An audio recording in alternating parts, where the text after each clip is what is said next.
Իհարկե առանցքայինը մեր կարգավորման գործընթացն է Ադրբեջանի հետ եւ այս առումով եւս այս տարվա առաջին կիսամյակում ուրեմն առիթներ եղել են, քննարկումներ ունեցել ենք։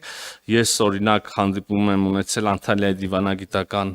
ֆորումի շրջանակներում նախարար Բայրամովին, վերջերս Տիրանայում, Ալբանիայի մայրաքաղաքում վարչապետ Փաշինյանը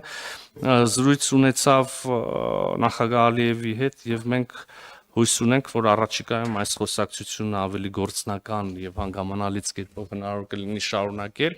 եւ իհարկե եւ խոսում ենք այս տարվա առաջի կիսամյակի մասին այս համատեքստում Հայաստան-Ադրբեջան կարգավորում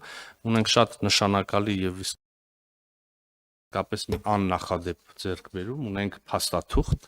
որի տեքստը համաձայնեցված է եւ Ադրբեջանը եւ Հայաստանը հայտարարել են, որ խաղաղության պայմանագրի, սա պայմանական անունն է, հիշում եք իրականում անվանումը փաստաթղթի մի քիչ երկար է, ուրեմն տեքստի շուրջ բանակցությունները ավարտված են եւ կա երկու կողմի համար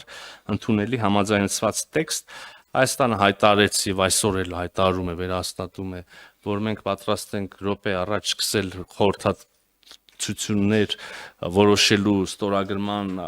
օրը, տեղը։ Ադրբեջանը իր դիրքորոշումն է հայտարարում, կան որոշակի նախապայմաններ, այդ մասին բազմիցս խոսվել է։ Առաջ քաշվող թեմաներից մեկը որպես օրակարգ Մինսկի խումբը եւ դրան վերաբերող ուրեմն կառույցների լուծարման գործընթացը, որ ընդհանրապես որպես օրակարգ մեզ համար հասկանալի եւ ընդունելի է, իսկապես երբ որ կլինի ինստիտուցիոնալիզացված խաղաղություն, իսկ ես այս տերմինի տակ նկատի ունեմ ստորագրված, փաստաթուղթ խաղաղության հաստատման եւ ըստ էության թղթի վրա նաեւ կոնֆլիկտը կավարտվի,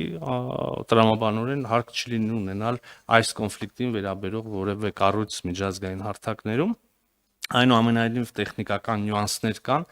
Մենք կարծում ենք, որ այս գործընթացը Մինսկի խմբի եւ կառույցների լուծարման եւ խաղաղության պայմանագրի